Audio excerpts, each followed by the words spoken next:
So let me turn on the recording and then let's get started. Let's see, what do we have for this week? Let's take a look at a couple of things.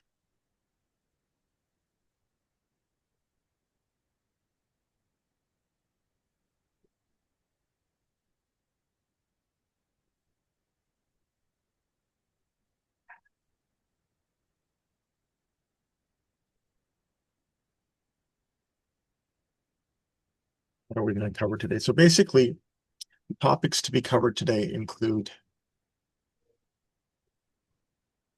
let me pin myself in. We're going to talk about borehole logging. Going to talk a little bit about how you conduct that activity, how you collect that data, and what it might mean for you as an environmental professional. So that's number one. That's the first thing. Number two, let's see. Looks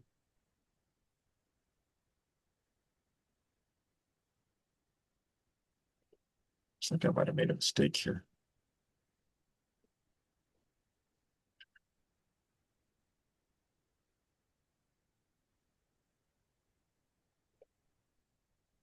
So let's take a look at what I'm going to talk about today. So standard penetration tests. What does that mean?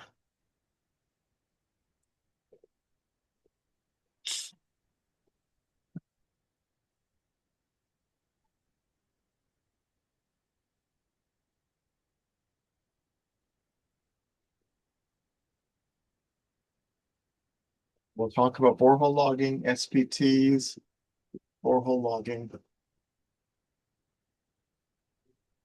We'll definitely try to talk maybe about aquifer testing or what data you collect.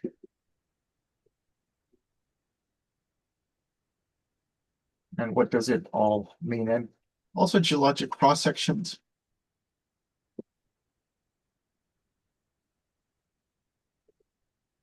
And sort of give you guys a preview of what's ahead, which we might actually start off with right now. What's ahead? So let me try to open up an assessment schedule.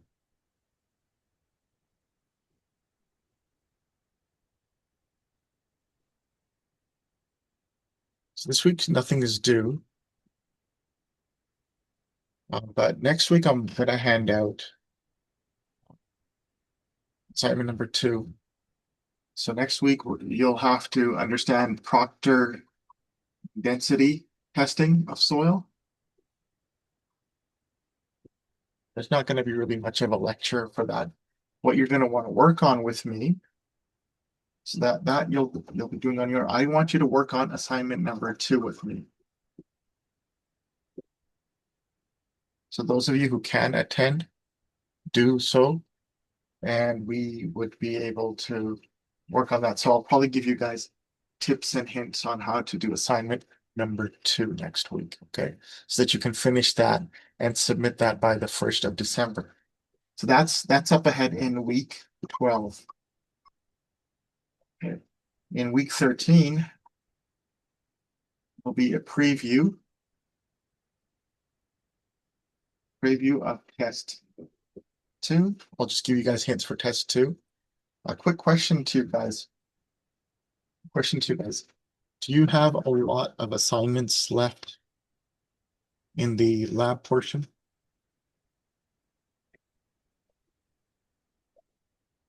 Okay.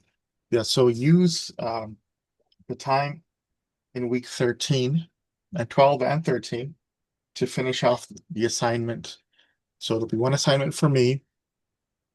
If you follow my tips, you shouldn't spend too much time on that assignment. That'll be the first part. Then in week 13, I'll give you guys a review for the final test. Work on that. There won't be any content like next week. Your proctor and testing and density testing is the end of the theory portion. And then you want to work on the assignment and the quizzes or whatever work that you're doing in the theory portion, okay? That way, you should be in a better place to write your test number 2. Okay, any questions about this?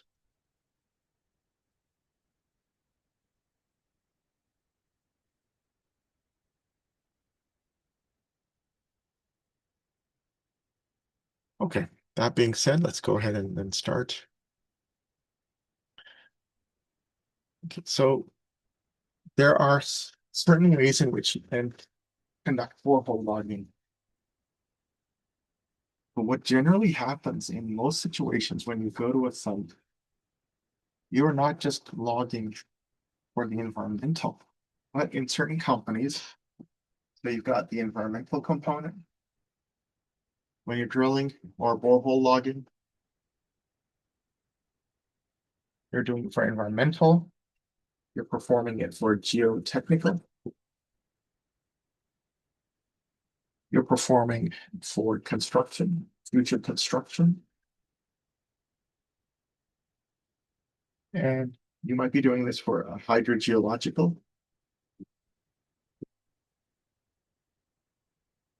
So when you're borehole logging for environmental, what are some of the things you're looking out for? Well, evidence of contamination, evidence of impacts. You're also looking at the lithology.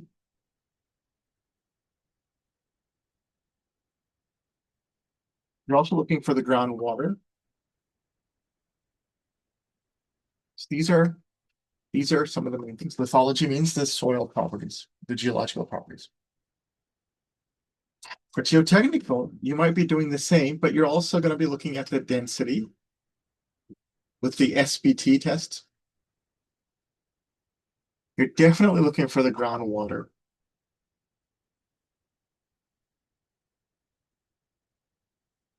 And the lithology is for sure.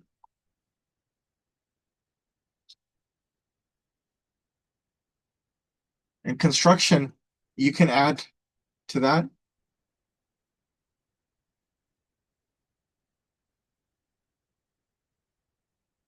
You want more details, like how deep is the bedrock? What are the different aquifer layers? And in hydrogeological, you might want, you know, the groundwater lithology, but also aquifer properties. And what does that mean? You test the aquifer. You're trying to see how groundwater behaves. How groundwater behaves. You also look at the permeability. So the concepts like, for example, plasticity, exact soil classification, that's really helpful. The Proctor density that you're going to look at next week, that's really helpful there. So you want to be able to be familiar with, like that. Yeah.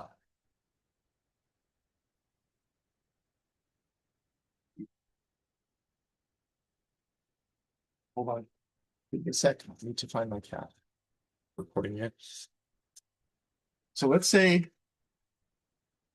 you're asked about the different drilling methods. Well, we're going to mostly focus on the regular auger drilling, but if somebody asks you what are the different drilling methods, well, is auger drilling using augers. Then you've got direct push drilling. You might have mud rotary. It's mostly for rock. You might have an air hammer. You're trying to blast through. You might have rock coring.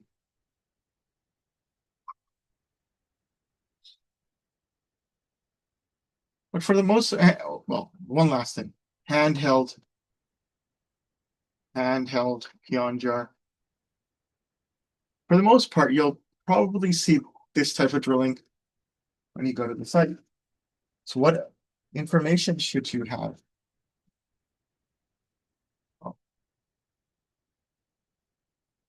So you're setting up and you want to collect soil samples, but you want to note down information as well while you're drilling. So what information do you want to note down? Well, the date, the weather, staff on site, who are the drillers, the equipment, the drilling equipment. Is it a truck? Is it on tires? Is it on tracks? Location on that where you're drilling. I would say you want to also have the start and finish times.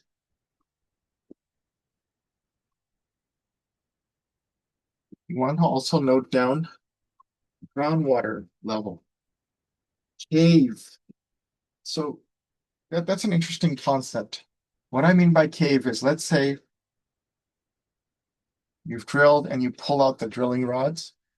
If some of the soil collapses and you can measure at what depth it collapses, that is known as cave. At the end, you can check. And that's good information from a geotechnical point of view. You want to also comment on water content. So let's go ahead and mimic scenario.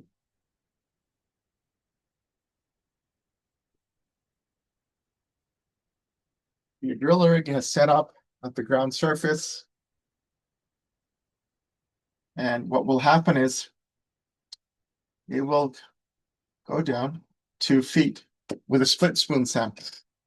So you've got your truck set up, your auger goes down 2 feet. So you basically start off by saying sample number 1, 0 to 2 feet. And then you note the moisture. Even if it's dry, unless you're in the Sahara Desert, you say moist, unless you see water or you see it's quite wet. Say moist, and then you mention the color. Let's say it's brown. Now here's where it gets a little bit tricky.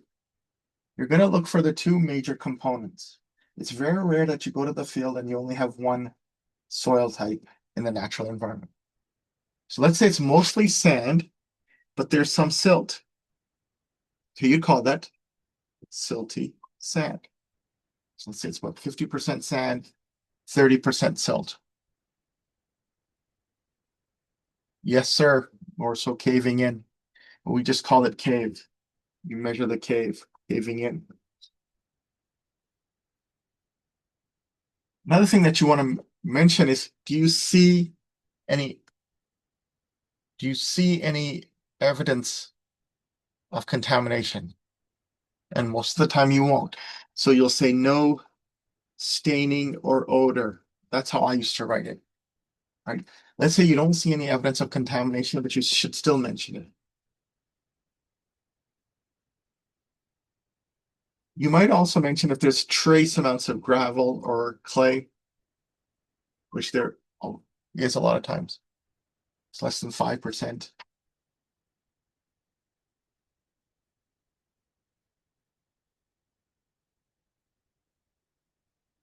And if there's a boundary, like let's say it's this from 0 to 1 feet, so you'd call that in your jar SA1B or A, and then SA1B would be 1 foot to 2 feet.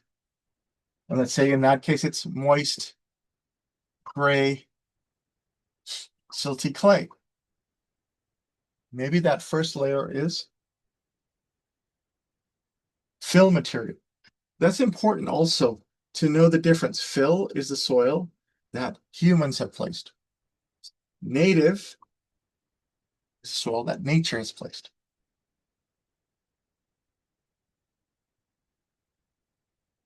And usually then you drill to 4.5 feet. You auger, but the sampler is usually a split spoon sampler that you're collecting And here's where it gets interesting. You lower a hammer,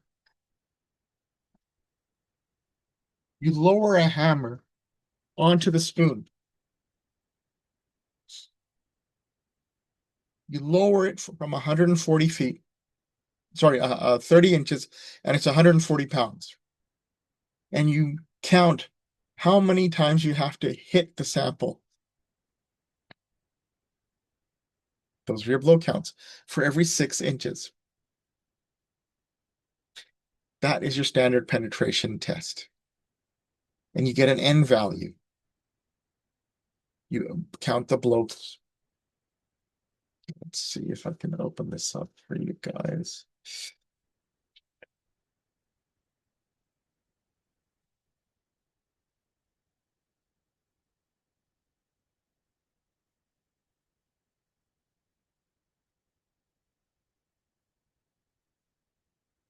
Equinox is more than a nest on me. It's your cool down. You have arrived. It's a surprise for mom. And you.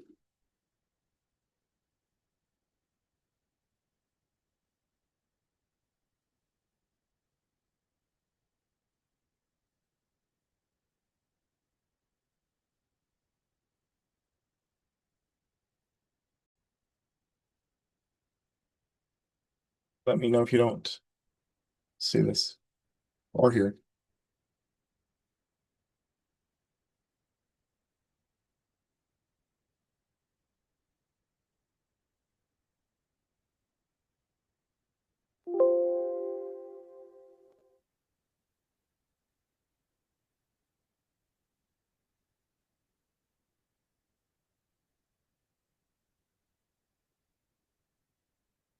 I'm not getting sound here as well. I'm not sure what's going on here. But let me just walk you through it. So now that's the hammer. So that's the hammer.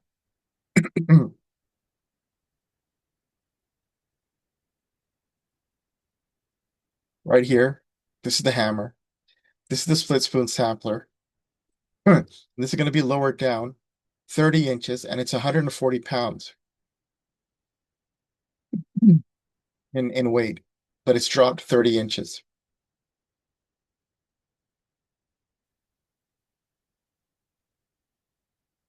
And there you go. It's hammering it. And count how many blows it takes for it to go down 6 inches. And you do that for every 6 inches. Let me erase this for you.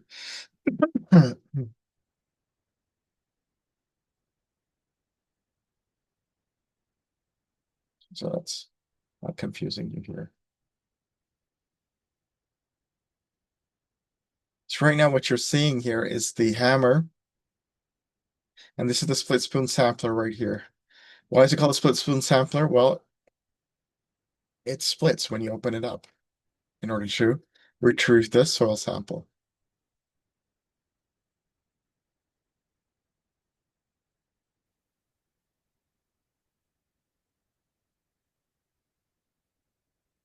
It's being pounded into the soil.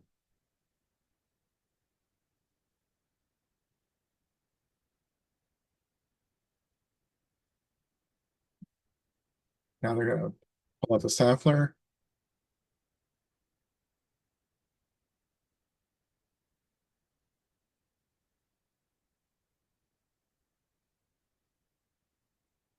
And then you can then perform your soil recognition or soil.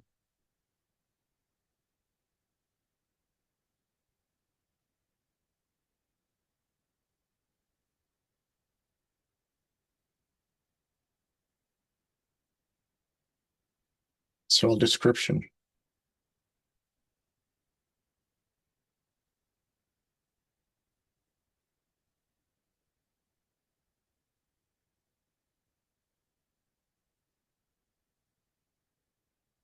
That's the split spoon sampler with the soil core. And you're going to split it open, or the driller will split it open for you.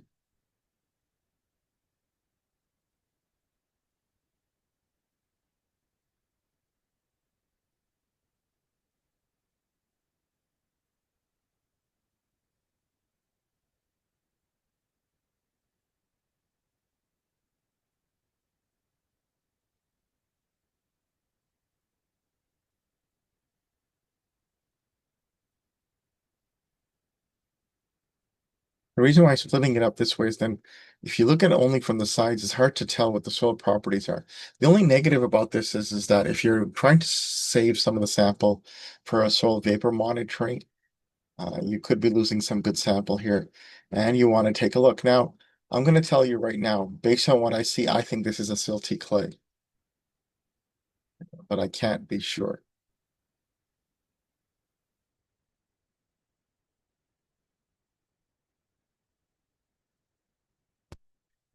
So what happens then is you drill another 2 feet.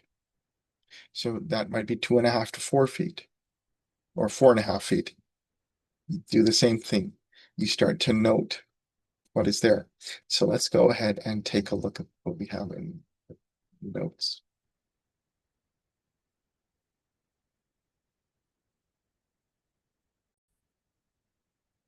So if you look in your notes book, so this is the standard penetration test.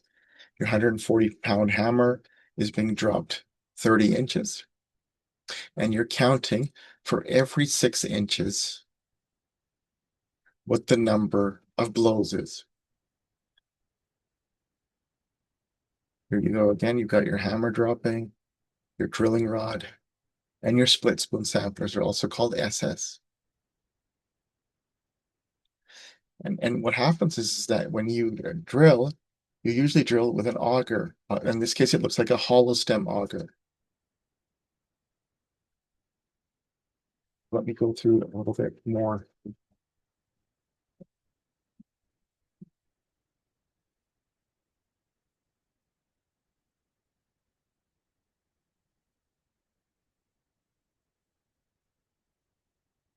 So let's say this is the borehole, your drilling rod, with your split spoon sampler.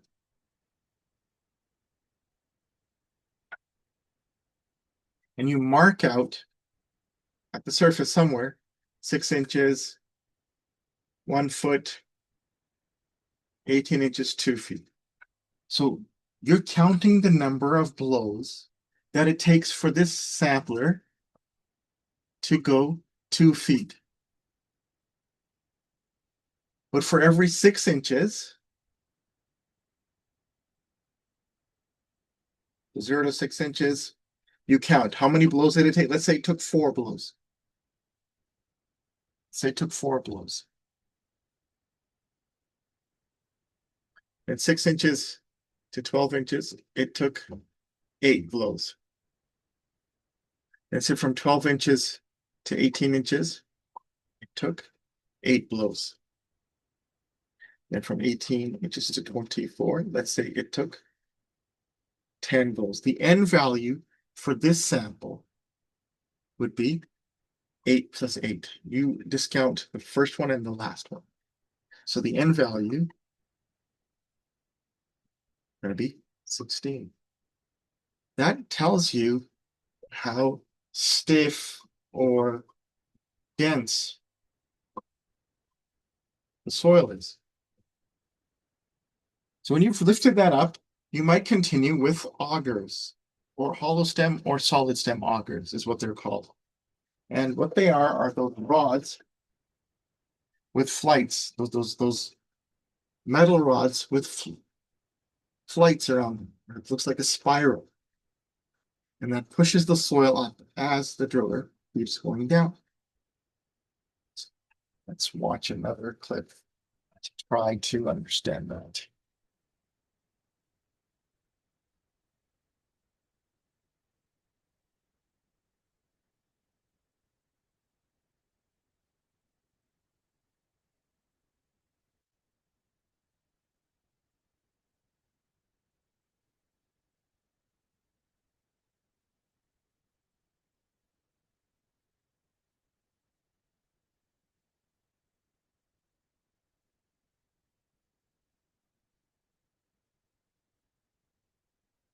giving us a total penetration depth of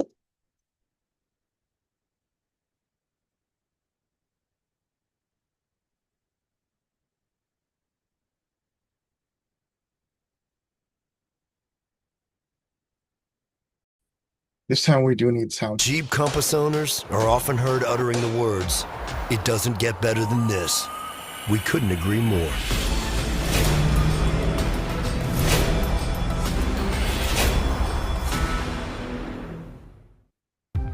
Maybe it's just a phase you're going through.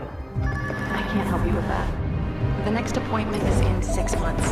Please hold. Please hold.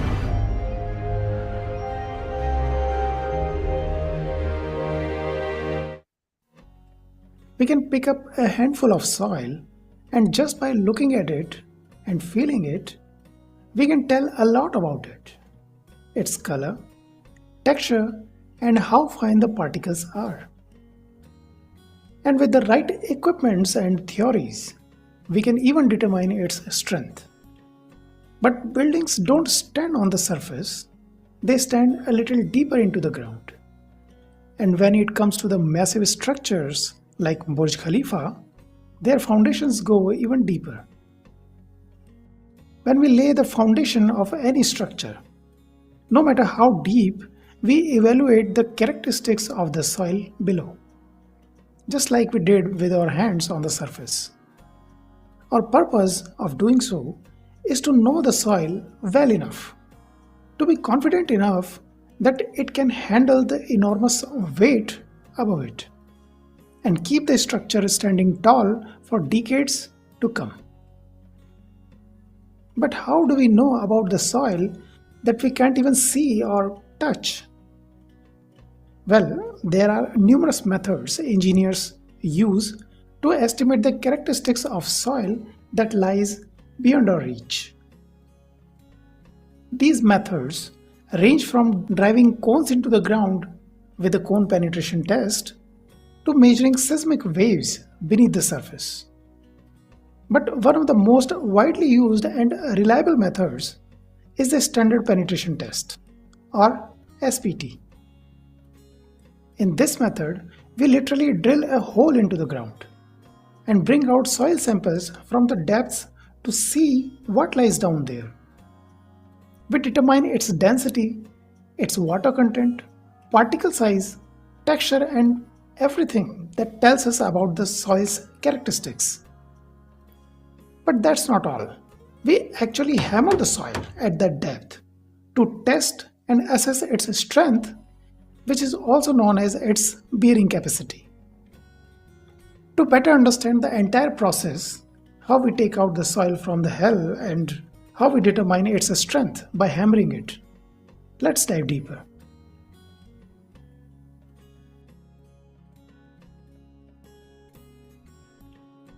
Before we dive into the topic, I ask you to support elementary engineering on Patreon or join the channel here on YouTube if you like the videos, and also to unlock members-only content.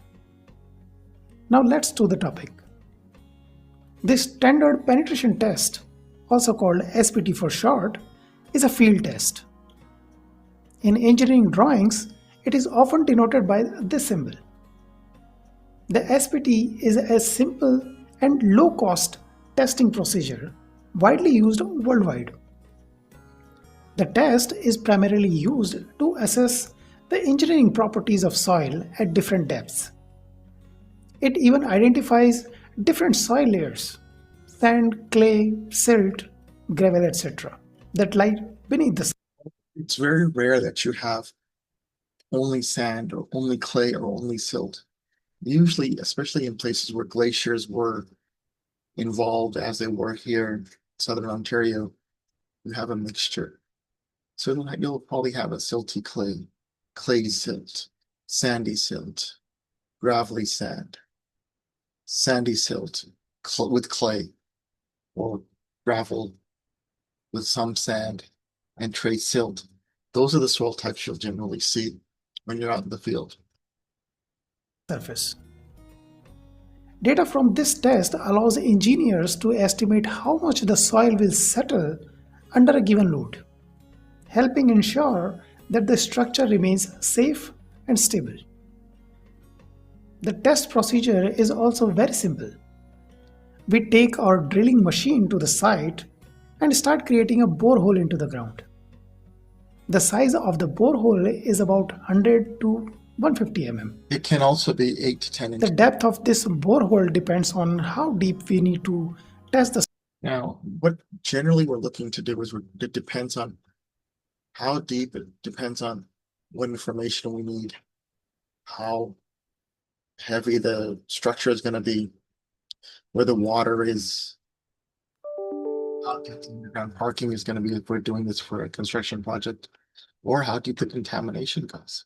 Soil, whether we are assessing shallow layers for small structures or going deeper to evaluate soil conditions for massive constructions. The Satoro was really favored by our students because of the fact that it has the nice 5-gallon container that you can just bring out there with you. When we drill a borehole, we often encounter the water table and unstable soils, like non-cohesive loose sand. In such conditions, the soil may collapse into the borehole and we have to dig it again to find the borehole refilled by the same unstable soil again. To prevent this, engineers use a hollow pipe called a casing and insert it into the borehole as they drill. In Ontario, we use hollow stem augers, so the casing might have basically a spiral to push the soil up. Sometimes instead of a casing, engineers use a fluid called drilling mud. This is a special chemical mixture that, when poured into the hole, forms a thin protective layer on the borehole walls. Both methods supports the sides of the borehole and keeps the soil from falling in, allowing us to carry out the test smoothly. Once drilling is complete, we insert a special device called the standard split spoon sampler into the borehole. This sampler is cylindrical in shape and is a hollow tube. It has an internal diameter of 35 mm and a total length of approximately 770 mm. It is designed to split longitudinally into the two halves. The sampler has an open downward face. It is designed so because we push the sampler into the ground by use of a hammer, and with such a hollow cylindrical design, we collect the sample from the deep. The soil fills the sampler layer by layer as the penetration continues. This ensures that the sample is true representative of the depth being tested. And when the sampler is brought to the surface, its two halves can be easily separated for an easy extraction of the. This is where you then put a little bit of sample into a vapor bag, so that you're going to take a vapor reading later on for environmental purposes.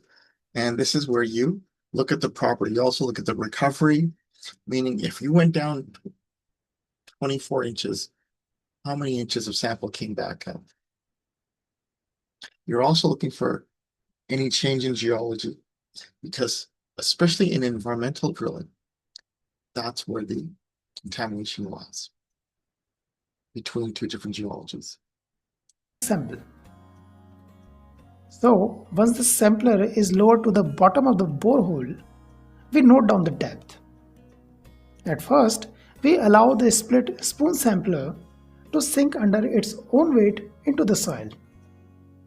Next, a hammer of weight 63.5 kg is raised to a height of 75 cm and allowed to fall freely onto the rods connected to the sampler, driving it deeper into the soil.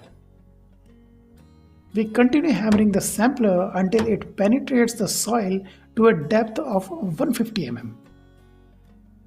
How do we know when the sampler has reached 150 mm? Well, there is a scale marked on At the surface every 6 inches or 150 millimeters. the drill road at the top that helps us measure the depth. The number of blows required to drive this 150 mm is counted and recorded. Then we hammer the sampler again to push it further deep by another 150 mm and record the number of blows for that as well. Finally, we repeat this process one last time for an additional 150 mm giving us a total penetration depth of 450 mm and a complete record of a number of blows required for each 150 mm penetration. The first 150 mm of penetration is called the seating drive and is usually ignored because it's mainly to get the sampler properly seated in the soil. So this is important. You don't count the first one. You ignore this one. So let's say this is 4 blows, you ignore this. But let's say this is 8, and let's say this is 15. Your n value, or n count, n would be equal to 8 plus 15, which would be 1, 2, 3. That would be your n value in this case. And let's say if you had another 6 inches, that in this case it looks like they only went down 18 inches. They had another 6 inches, which would be 2 feet, which is normal and environmental. Even then, you only count the second and third. So remember, at the surface, it's marked every 6 inches, and you count the blow counts, right? And what are the blow counts? It's the number of times a 140-pound hammer is lowered 30 inches onto the sample. So hopefully that makes sense to you guys. It doesn't, well, maybe when you see it live, it'll make more sense.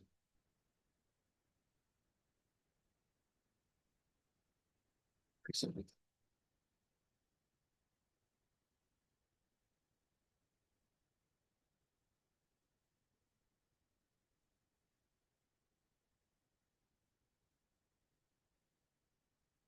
Otherwise, it gets confusing when we're trying to listen to the guy.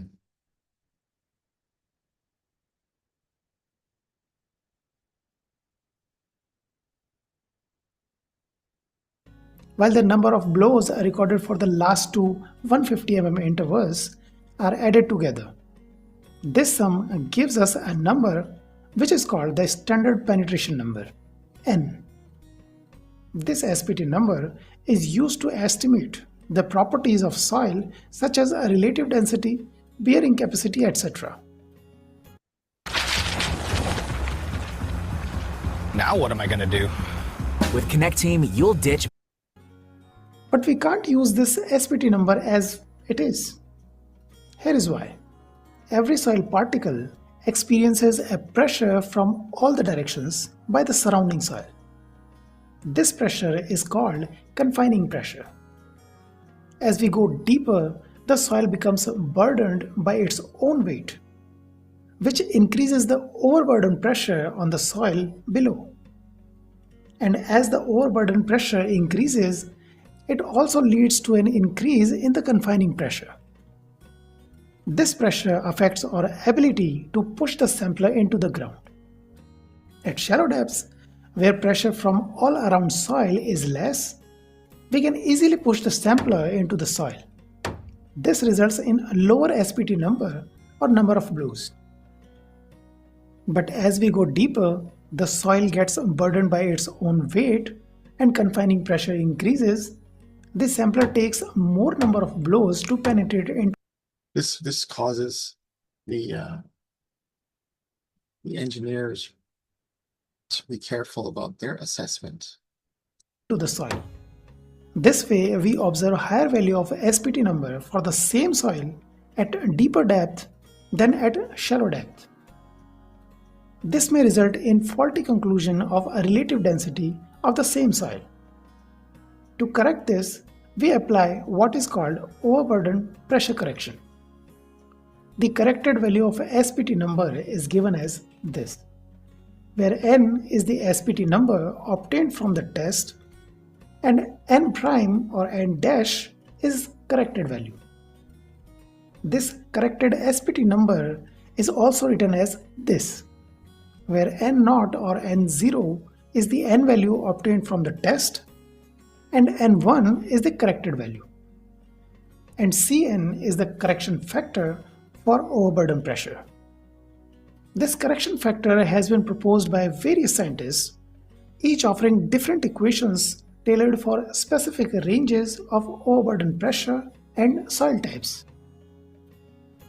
In India, IS code recommends the use of this graph for the determination of the Relative to correction that, factor find for the overburden. that the water level also has an impact. So once you reach the saturated zone, you see a different N value. In addition to this, if water table is present at or above the test level, we also need to apply another correction called tie latency correction. When the hammer strikes the sampler, it pushes the soil.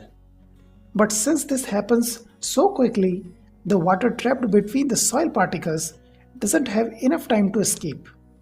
This trapped water temporarily increases the resistance, making it seem like the soil is stronger than it actually is. As a result, we get a higher SPT number than what the soil normally indicates. This false increase in the resistance due to the trapped water is called dilatancy. To correct for this, we apply dilatancy correction to the SPT number obtained after the overburden correction as this.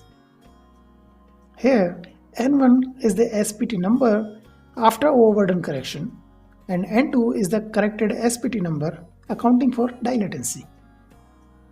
There are more corrections done to the SPT Of what we need from this video. Thankfully, well, maybe thankfully, maybe not. Unless you're an actual geotechnical engineer, you will not be running those calculations. Those calculations will be done by the engineer. You just present them with the data. Okay, so going back. So now let's say you've reached the desired depth. Tends to happen is, especially in an environmental investigation, what you end up doing is, so let's say you've reached the desired depth. You see the water table is here. You install a screen. Let's say that this is the actual pipe with the screens. I'm sure. The screen is basically holes in the pipe that allows the water to fill in. And then the rest is solid pipe. And then you surround this with sand. Screen pipe up to a foot above. That's your sand. That's your screen. That's your casing. Solid pipe casing. What you do is you then fill this with bentonite, the surface, or it's known as benzene. Why? It does not allow for water from the surface to get to your well. And then you have a flush mount or a monument casing. So in this case, it's a flush mount. Cover that you open up to access the well. And why do you do this? Why? Because even though you've got your soil samples, but in your environmental investigation, you need to get your water samples later on. Let's take a look at some exact borehole logs. Posted for you guys.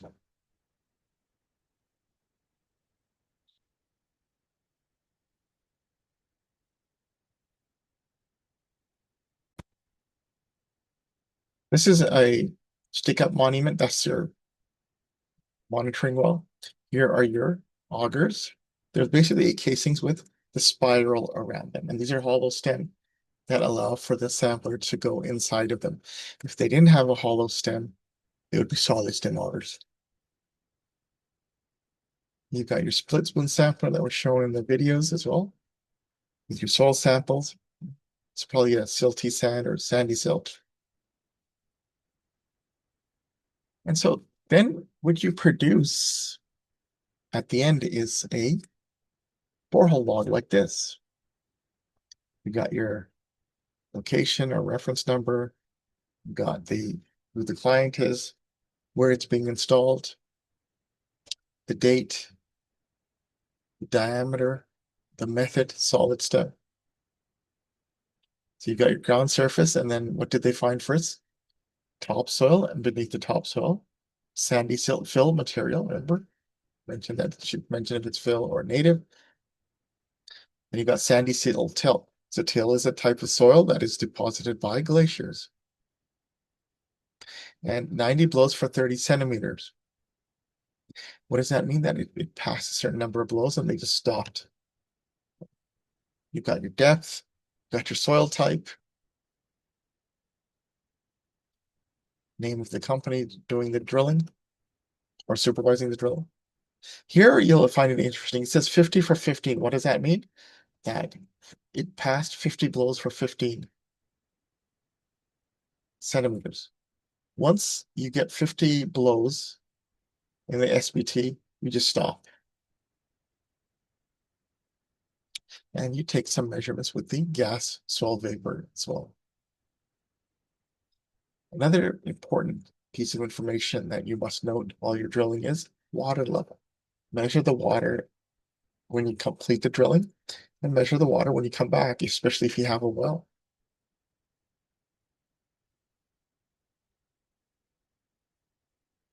You'll notice here, this borehole, it's specifying where it's dense to, very dense. And how do they determine that? It's 48 is the blow count, the N value here.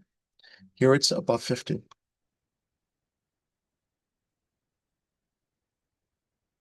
Some dense material. And you want to submit a sample for your grain size analysis. So it looks like this is mostly sand here. All right. Now, I want to show you guys something else. Let's say you have a situation where you have a bunch of wells, and you need to know what the geological cross-section would be for that site. So here's how I would approach it. So first of all, let's say we have 3 wells on our site, and we did some borehole logging.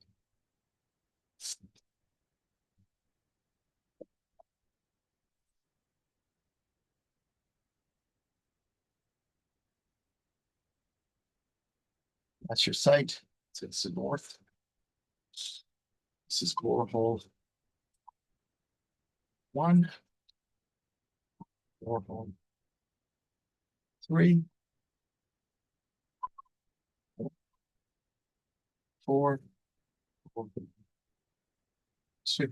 So I'm going to do a geologic cross section approximating this. So the A to A dash. Why did I do that? Well, based on our understanding of the groundwater, we think it's flowing in this direction. So we want to see what the geology is like. So let's go ahead and plot our geologic cross section.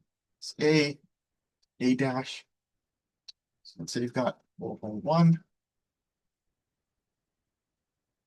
And when you were drilling borehole 1, you saw there was a silt fill. And then there was a different number.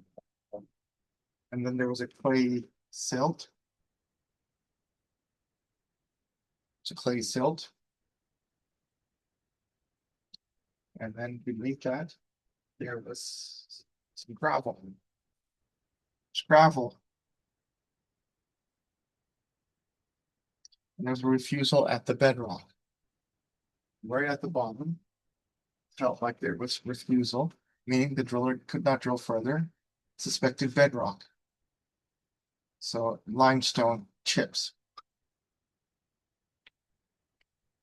So then let's say we have borehole 3.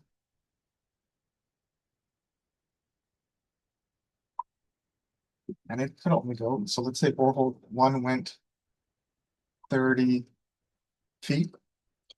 Borehole 3 could only go 15 feet. Why is that? So we'll start from the bottom up. Well, they hit some limestone again, but it was shallower.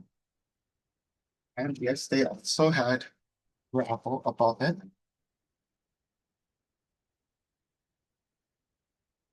But no,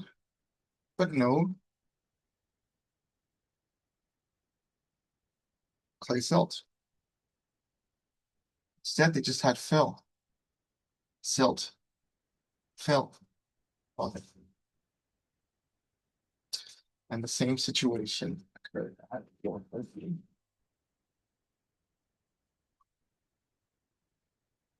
Because you have the elevations, you're able to map this out. So now this is what your geologic cross-section looks like. You're performing an assessment. So you don't know where this ends, so you just draw it to the middle.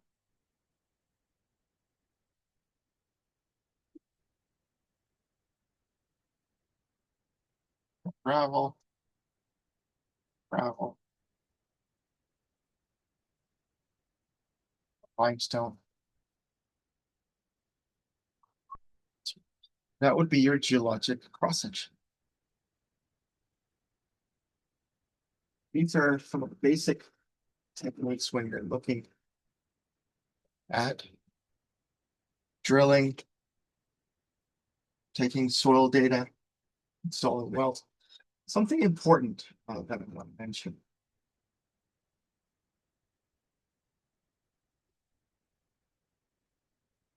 Related to the groundwater.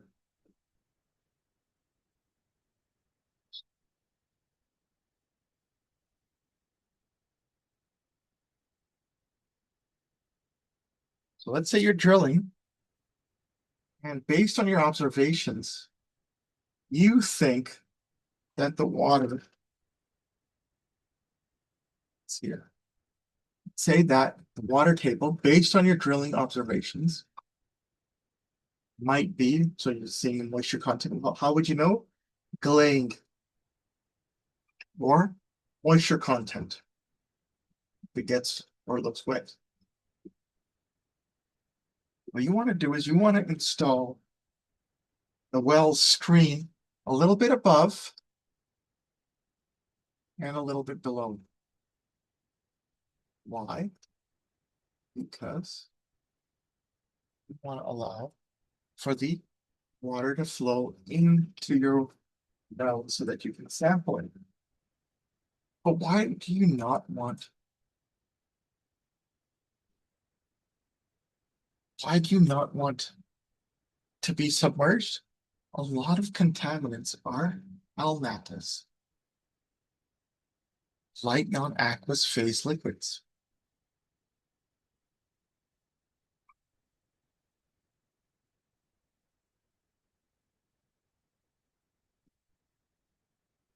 Meaning they float.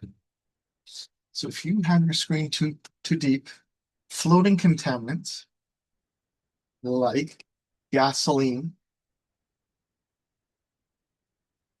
would be in higher concentrations than the top. You might be missed if your screen is not a little bit above, and that's called bracketing the water table.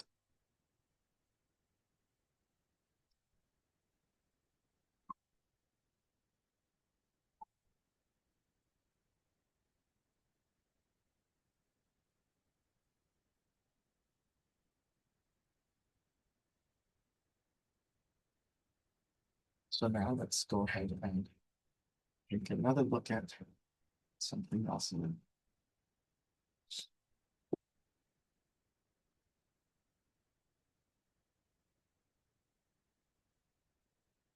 You've studied surveying, have you not?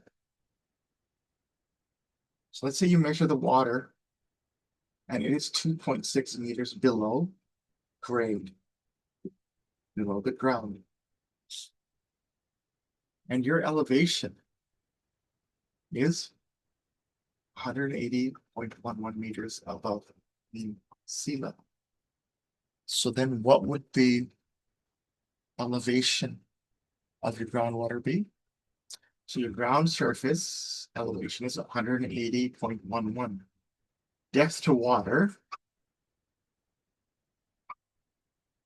is equal to 2.6 meters. So the groundwater elevation in this well is equal to 180.11 minus 60. So how would we do that? Let's try this the old school. 2.60. It's 10, 9, 0.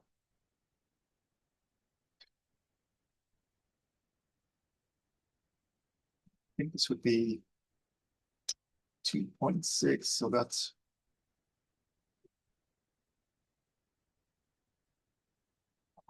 160, 170, 7.40. There's something wrong with my math here. Maybe I shouldn't try it the old way. Let's make sure we got that right. Confusing the heck out of myself. 180.11, 180.11 minus 2.6, 177.51. 177.51 meters above mean sea level.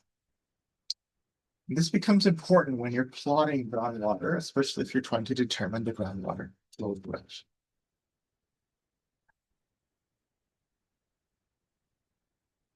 Let's take a look at what scenario where we want to determine the flow direction.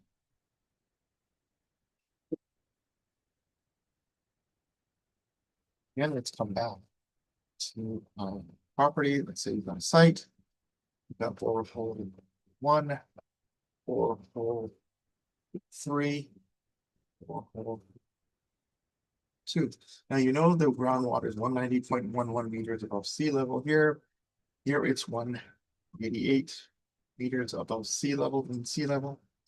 Here it is 191.1 meters above sea level. So here's how I would plot this. I draw the contours. I'm going to draw one contour for 188. One contour for 190.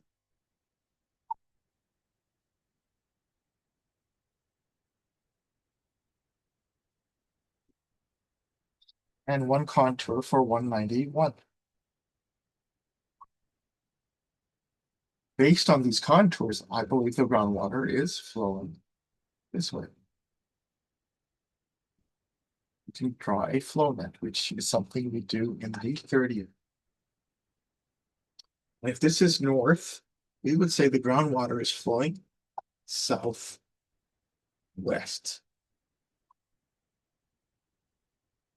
You can also determine based on these distances what the hydraulic gradient is going to be. Remember, DH by DL, which is a part of the calculations we did for Darcy's early on.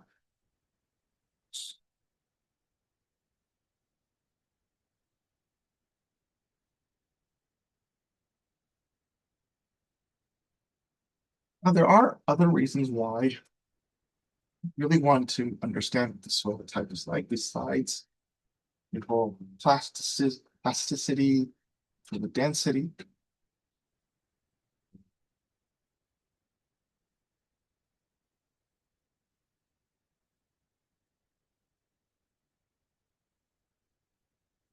We want to understand what the hydraulic conductivity is. So let's say we have a well. We can perform an aquifer test.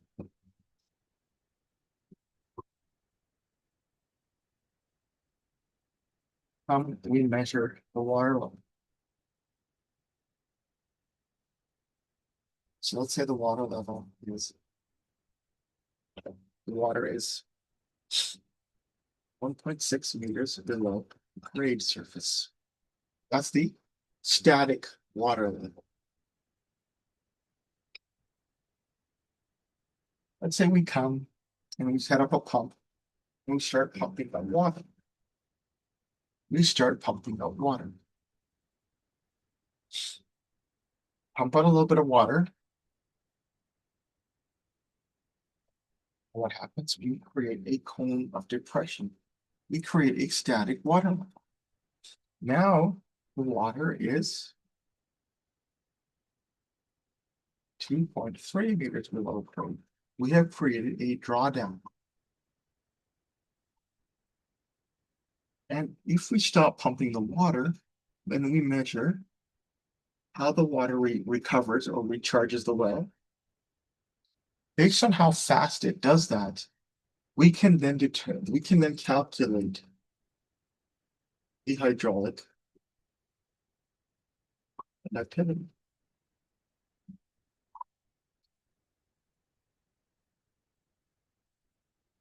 Using an equation, sure.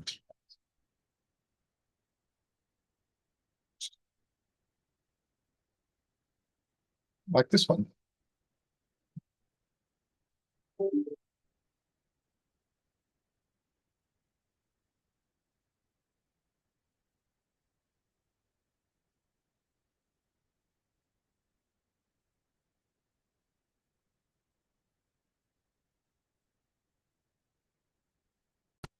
Where R is the radius of the well casing, RW is the radius of the well spring, L is the length of the well spring. T37 is the time that the water level takes to rise to 37% of its original height. You might have B as the geometry of the test. So it helps us understand what the hydraulic conductivity is. Another thing that happens while you're in the field is you want to know what the soil texture is. So let's take a look at one method when we're logging our borehole log, how we can determine what our soil texture is.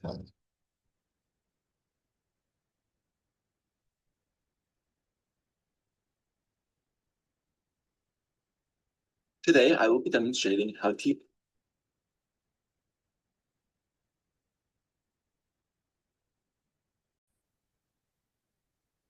Today, I will be demonstrating how to use a field test to determine soil texture.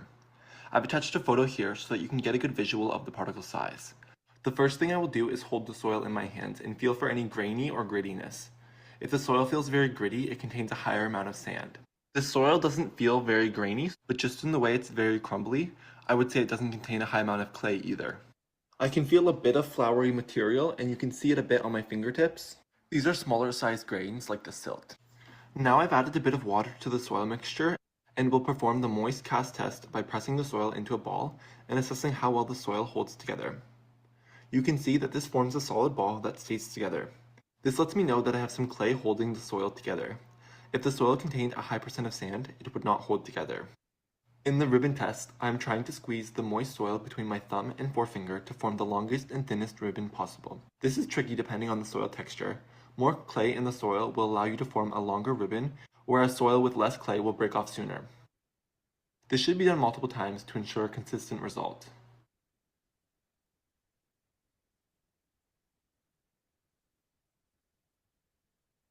After much effort, I was able to form small ribbons about 2 to 3 centimeters in length. Now we will be looking at a different type of soil. So you can see from the photo here that the grain size is much larger, and there appears to be much less of the finer material. I'm going to rub this between my fingers and feel the graininess. I can feel a lot more sand in this soil. I also notice less of the floury material, and most of the particle size seem quite large. So now I've added some water, and I'm going to try to see how well this soil will hold together. With the water added, it is very difficult to get this soil to form a ball. There must not be a lot of clay to hold this soil together. The ball I am able to form is very weak and must be handled carefully. This tells me I have little clay in this soil. Because this soil is so sandy, the ribbon test does not apply. To further understand the composition of this soil, a mason jar test could be done. We have a video on that as well. Okay. All right. Let's take a look at this. One of the things that happens is we've talked about boreholes. You can also perform geological analysis using a test bit where you get an excavator and you dig. So let's take a look at, or you can dig yourself. Be careful because when you're sampling a test pit, there are some issues, like the safety can be a concern, but you're not taking any data like a standard penetration test. But here what you're doing is you are just purely focusing on the soil. It's Santa. Well, Walmart has all the hottest toys, like this Primal Hatch T-Rex. Oh, Play-Doh Barbie, Gabby's Dollhouse, Gooey Gooey. Gooey Gooey what? Fisher Price Lesson Learn. Ooh, Lego Botanical Flower Set. Dokin's Ice Cream Castle. Good morning, everyone. This time we're doing some test pitting. It's November on the island, so it's very rainy. Tim from West here is using little 17 mini excavator to dig some test pits here. Right now we're targeting about 0.8 meters. He's just about there. You can see that light. One word of caution here. You want to not only log the different soil types, but you want to log it from the surface, and you want to always be in the vision of your excavator, person who's running the excavator. Once the pit gets deeper than your knees, I would say stay out of it. I know people think it's safe, but no, there's so many people who pass away when they go into a trench or into a test pit. So sample from the surface. That's what I would always say. All right. Light brown, that's the soil layer we're going for. And we've got 18 test pits, just like this one across the site, where we are going to sample the soil for metals. Just something to keep in mind if you're digging some deeper test pits. It's nice to have a big machine that can scoop some soil from the depth that you want instead of having to jump into the test pit. While Tim's digging over there on test pit 3, there's another location he cleared here today so that we don't hit any underground utilities. Tim has hit his target depth. Just pulled out his last bucket from the bottom of the test pit here. Got some nice in situ soil. He's bagging it up. He's already labeled it with its depth. And then he's going to take all that soil, put it back in the hole, pack it down, and move on to the next one. So what data would you collect on the soil sampling bag? Oh, yeah. Of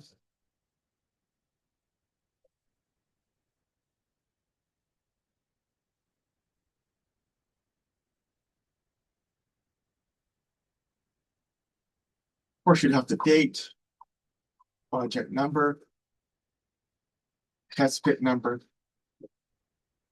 Then you'd have the depth, average depth. That becomes key, and the sample number at that test pit. So let's say if it's test pit 1, so from 4 to 6 feet, and you call it, say, number 3. It makes it easier when you submit it to the lab. Sometimes some companies might just have, you say TP1, 4 to 6 feet. Depends on which company you work in and what their method is. Sometimes just labeling the soil base becomes the issue. So I mentioned something about trenches and being on a site. One of the things that people do, and you don't do it unless you're qualified. And I never did this, but there was somebody always on site who did soil classification on site. In the U.S., more than 800 construction workers. So this is going to be the end, the last portion of today's lecture, and it's more for your health and safety. When you go to a site, I don't want you guys to ever be in this position where you're not staying safe because of these concerns at a site. So this is the last topic for today. Let's take a look.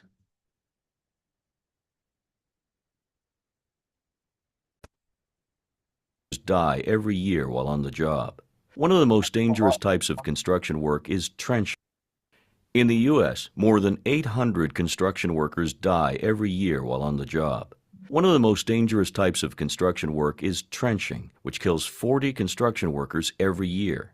Workers can suffer death or serious injury within minutes of being caught in a trench cave-in. But these deaths can be prevented. The video you're about to see shows one of the steps, classifying soil, that employers must follow so that trenching work can be done safely. This video is not intended to be a complete educational tool.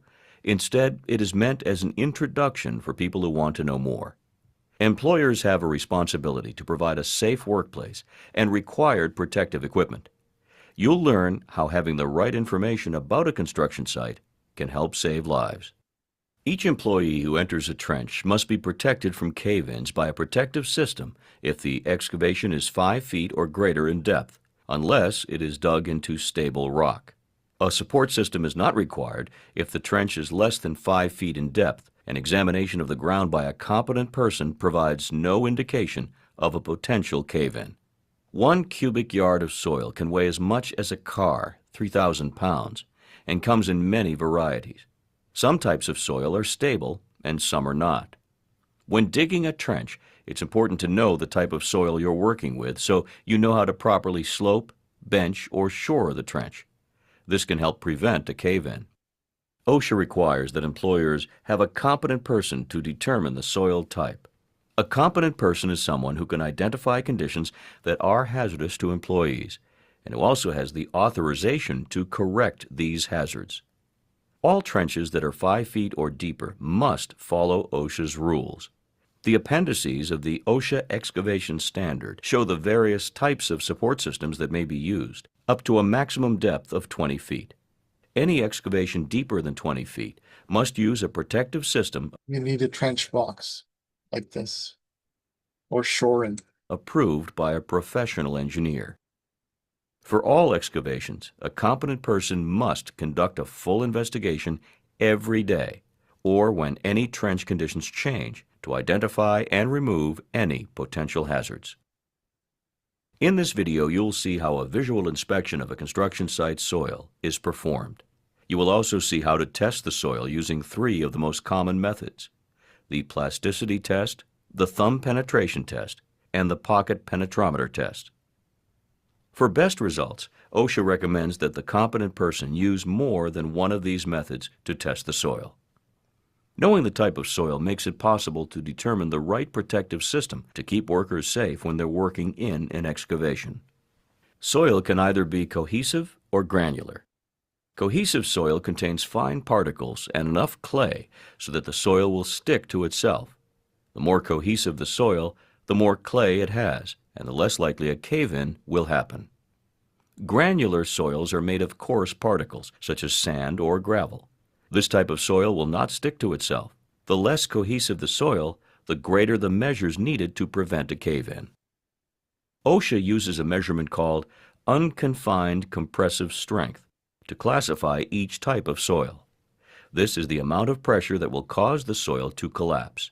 This value is usually reported in units of tons per square foot. Soils can be classified as Type A, Type B, or Type C. Type A soil is the most stable soil in which to excavate. Type C is the least stable soil. It's important to remember that a trench can be cut through more than one type of soil. Let's look at each type of soil.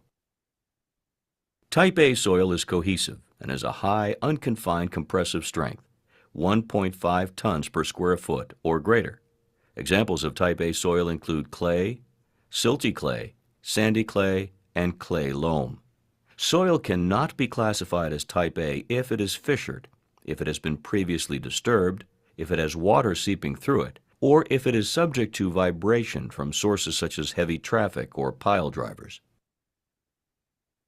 Type B soil is cohesive and has often been cracked or disturbed, with pieces that don't stick together, as well as Type A soil. Type B soil has medium unconfined compressive strength, between 0.5 and 1.5 tons per square foot. Examples of Type B soil include angular gravel, silt, silt loam, and soils that are fissured or near sources of vibration, but could otherwise be Type A. Type C soil is the least stable type of soil. Type C includes granular soils in which particles don't stick together, and cohesive soils with a low unconfined compressive strength, 0.5 tons per square foot or less. Examples of Type C soil include gravel and sand.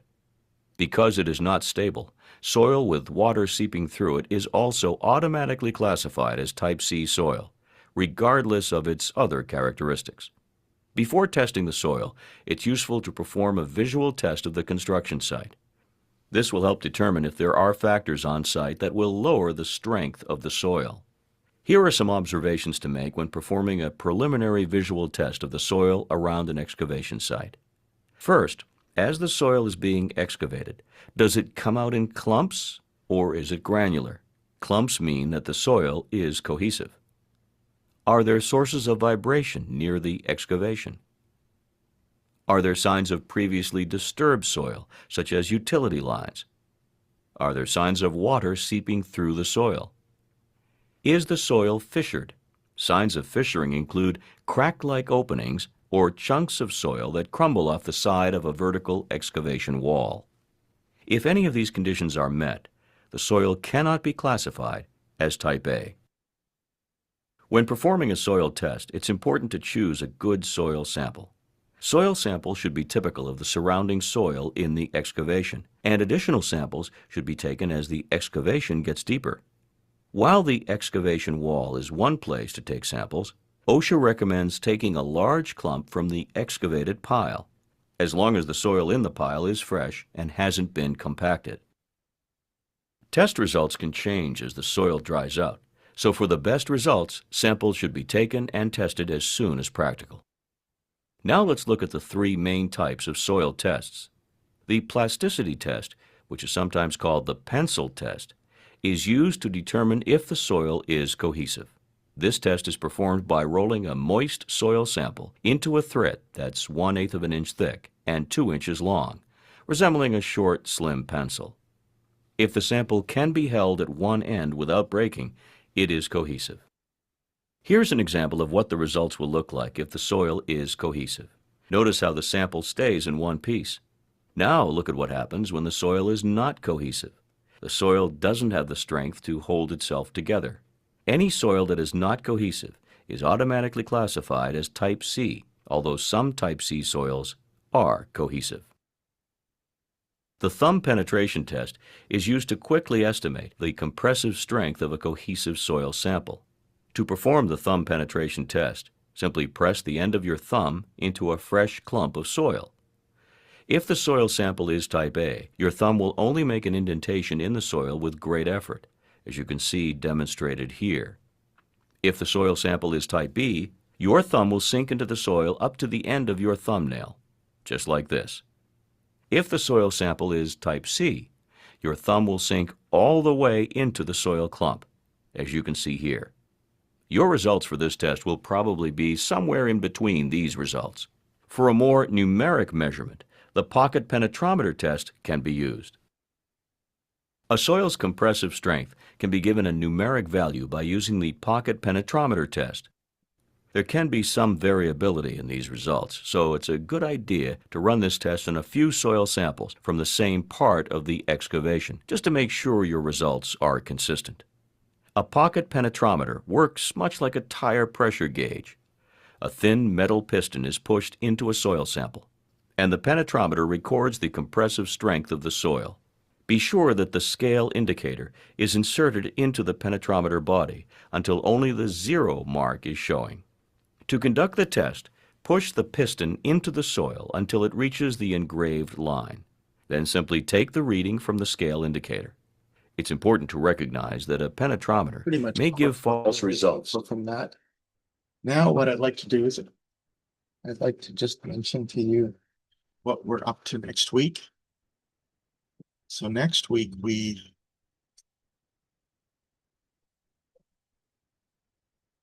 we'll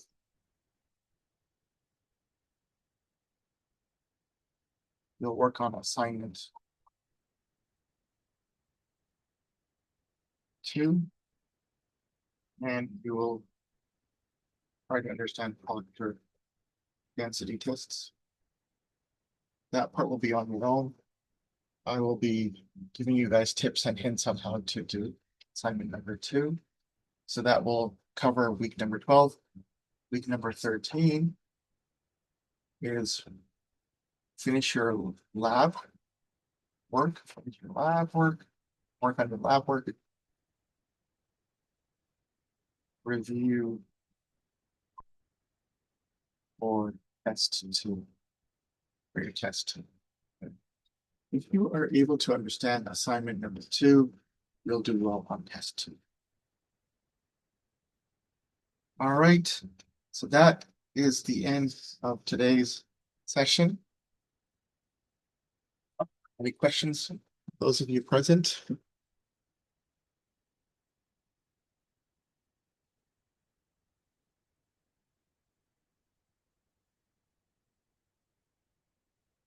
If those of you not present have any questions, go ahead and shoot them to me and let me know how I can help you. But otherwise, so the proctor test, Aiden, it's just your. Have you done it in the lab portion?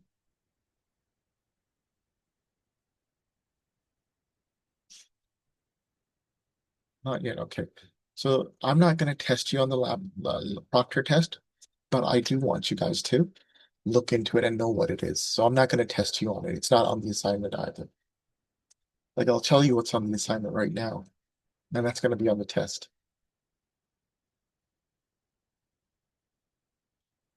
So I'm trying to focus on what I believe is going to be extremely helpful to you in the workforce. So you're going to have to, I mean, I'll share it with you. This is the assignment.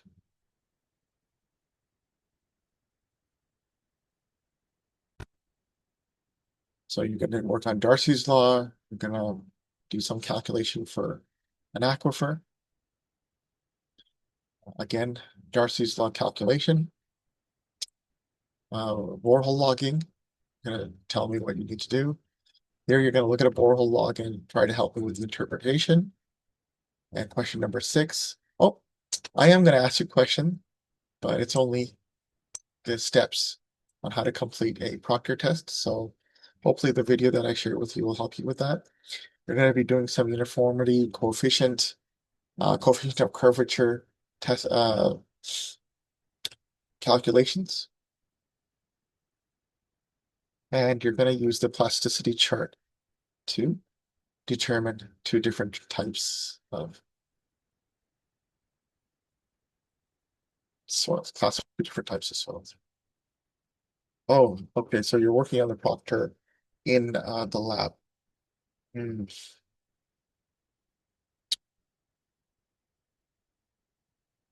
Any other questions, guys? So that's what you're going to be working on in the assignment, and it's pretty much a preview of your final test as well.